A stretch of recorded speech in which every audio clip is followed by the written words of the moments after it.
घूम रहा और पूरा अपना सर्कल कट के ना शाम को ग्रूव हो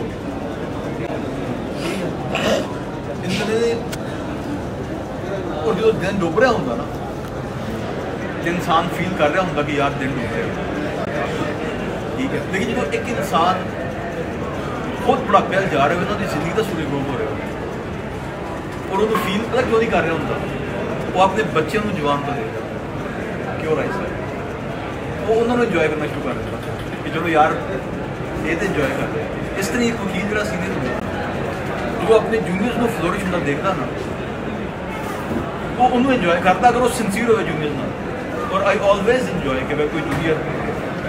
फ्लोरिश करके एक मुकाम से पहुंचे ना और कल मेरे सामने खड़ा होकर दूंगी खड़काए ठोके पड़ के आर्गूमेंट्स हुए I always love him seriously